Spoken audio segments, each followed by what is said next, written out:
Guys, what's up? It's me again, si Mima Alicia nyo, at nagbabalik ulit para sa ating panibagong video. So ngayon nga po mga minamahal, pag-usapan natin itong obsession ni former President Duterte dito kay President Bongbong Marcos. Sobrang obsessed ni Digong kay PBBM. Lahat na lang ang sisi sa presidente.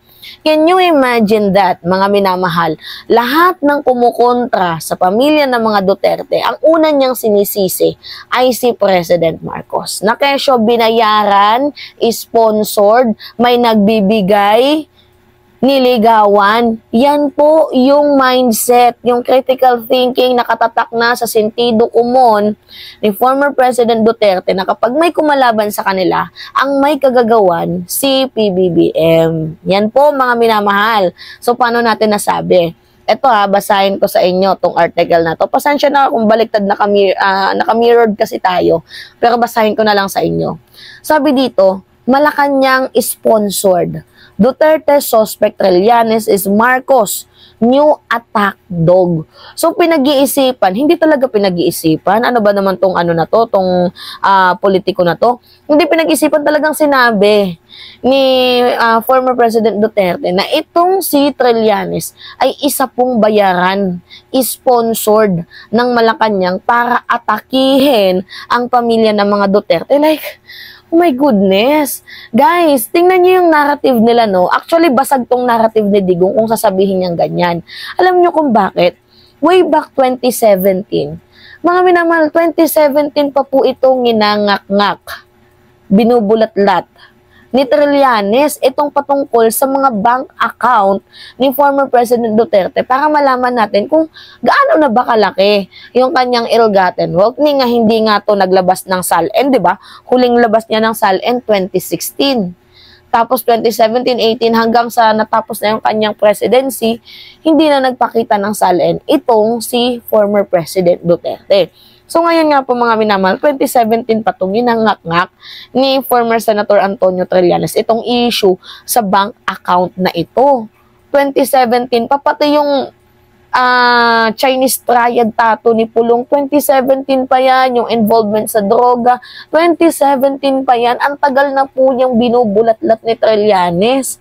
Tapos ngayon, yung kanilang naratibo, attack dog daw po ni PBBM ng Malacanang itong si Antonio Trillanes. Like, what the hell? Paano mo nasabing attack dog? 2017 niya pa ginagawa yan sa inyo. Ano yung response nyo? Ginasuhan nyo ng sandamakmak na kaso itong si Trillanes. Like, ginasuhan nyo ng libel. 'Di ba? Kasi guys, sa totoo lang ang galing ni Duterte nung panahon niya. Kasi ano siya great pretender, manipulator, expert sa lying. Magaling talaga sa pambubudol itong si former President Duterte. So no wonder why kung bakit naging pangit yung imahe ni former Senator Antonio Trillanes doon. Kasi magaling lang siya sa bad mouthing. Yung siga. Ganyan po si Digong actually, mga minamahal. Kapag nasusukdol na siya, mag-aangas, mag-aamok, ganun yung ginagawa niya, yung presence, yung action niya, magaling siya sa gaguhan. Kaya nga itong si Trillanes, nanggagago rin. Permahan mo yung bank waiver, sabi naman ni Digong. In one condition, sampalin kita? Sabi ni Trillanes, sige, sampalin mo ako. Basta pumirma ka sa bank waiver. Diba? Actually, ako lang din naman yun, yung nandun sa posisyon, papasampal din ako para permahan yung bank waiver na yan. Ako magpapasampal ako, mga pinamahal. Diba? So, tinitreaten nila noon itong si Trillanes as if naman mga minamahal na takot. Tingnan nyo, buhay na buhay itong si Trillanes. Alright. So, basahin natin dito, mga minamahal. The former leader raised his suspicions about Malacanang sponsored. Trillanes, during a phone call with his friend, Attorney Salvador Panelo, the former chief presidential legal counsel, was in the middle of his TikTok video when the former leader contacted him about plans to sue. Trillanes for libel over his drug money allegation. So about pala ito sa drug money allegation. So pirmahan mo na lang yung bank waiver mo para malaman natin, 'di ba? Actually matagal na nilang ginagawa yan kay Trillanes, yung almost 20 cases nga yung finaled kay Trillanes, mga minamahal, kung alam lang ninyo.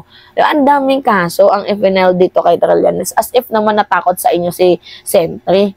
Hindi nga kayo inatrasan at inurungan eh. Tapos bigla niyang inintak. Itong si Trillanes, talagang Malacanang sponsored yan. Hindi gagalaw yan ng ganun. Walang pera yan. At least si Trillanes, aminadong walang pera. Ikaw, sinasabi mong wala kang pera, pero ayaw mong pirmahan yung bank secrecy mo, ayaw mo din maglabas ng SALN mo. Ano yun? O paano namin malalaman na wala kang pera, hindi ka naman transparent sa mamamayang Pilipino? Diba? Duterte admitted he is baffled why the palace was moving against him, saying he's not attacked Marcos lately. Why? Nagtataka daw ako bakit yung Malacanang ginagawa, wala naman daw kaming kasalanan sa kanila. Hindi naman ako nag-a-atake kay Presidente, pero alam ko si Trillanes nagtatabaho kay President Marcos. Like, what the fuck mga minamahal? Wala daw pag-a-atake. Ano yung sinabi mo noon na wag magbayad ng buwis? Mga minamahal, kapag hindi ka magbayad ng buwis, pang-a-atake na din yan sa gobyerno. Bakit? Kasi yung buwis mga minamahal, yan po yung nagsa-circulate ng pera para sa taong bayan. 'Di ba? So kung hindi ka magbabayad ng buwis, ano yung pampagawa natin ng mga infrastructure? Sa madaling sabi, mga minamahal, kapag hindi ka magbayad ng buwis, ibabagsak mo yung gobyerno. Pangalawa, yung mo sa mga military, retired military, PMA, basta. 'Di ba panghihikayat mo na umaklas sa ating gobyerno? Hindi ba yun pang-aatake? Nakakalimutan mo na yung ginagawa mo? Yung tinawag mong bangag, yung tinawag mong adik, hindi ba yun pang-aatake? Diba? Ang dami pang ginawa ni former President Duterte, kabilang na nga po doon yung hakbang ng maisug. Hindi ba yun pang-aatake sa ating gobyerno? I'm just asking, kasi napaka-ironic na sasabihin mo na wala naman kaming ginawa, kitang-kita namin na meron kang ginawa. Huwag naman ganun. Diba? Parang niluloko mo kami. Hindi naman kami pinanganak kahapon. Actually, may video, mga minamahal. Ipanood natin sa inyo yung video. 1 minute lang to. Kasi itong si Trillanes, talagang malakas yan, sponsored yan. Hindi ka galaw yan ang gano'n yan. Walang pera yan. Ganyan sila, mga minamahal. So, lahat ng mga kumakalaban ngayon sa kanila, ang turing nila, binabayaran ni Marcos. So, ang ending nito, mga minamahal, ang sinisira nila, si PBBM. Ngayon, ewan, nagtataka ako bakit ang Malacanang na ginagawa naman na, wala naman kayong kasalanan sa kanila, hindi naman ako nag-atake kay Presidente. Pero alam ko na si Trillanes nagtrabaho kay President Marcos. So, pagka ganon, mapipilitan akong tatakbo uli ng mayor. Hindi tumakbo ka. So, palang araw, baka sila o manalo o talo, makikita naman kami sa politika. At tingnan natin kung ano ang sa what lies or what lies ahead in the future. What lies ahead in the future? Ikaw lang naman tong sinungaling.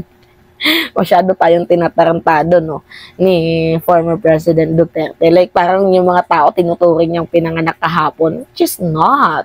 Mga minamahal, hindi tayo pinanganak kahapon. So, we need to voice out para marinig ng taong bayan kung ano yung totoo.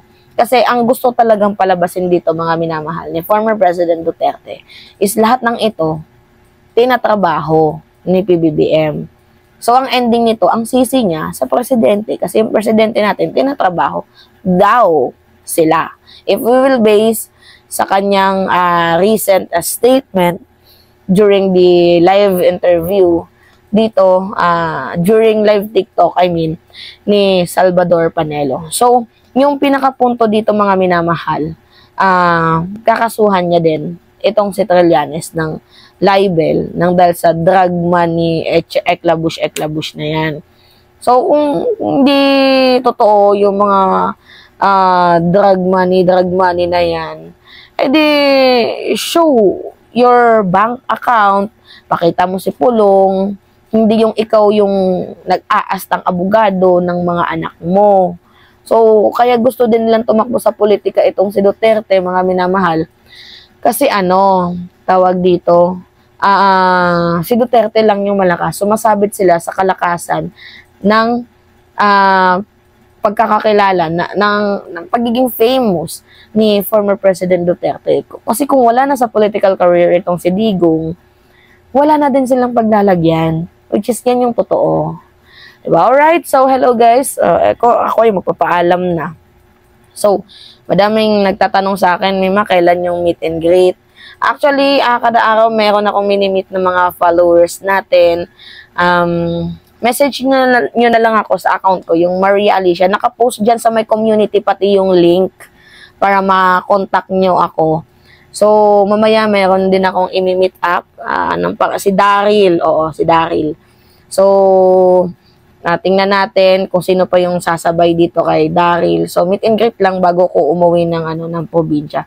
Hindi ko pa alam kung kailan schedule ng flight ko kasi nag-book na din ako.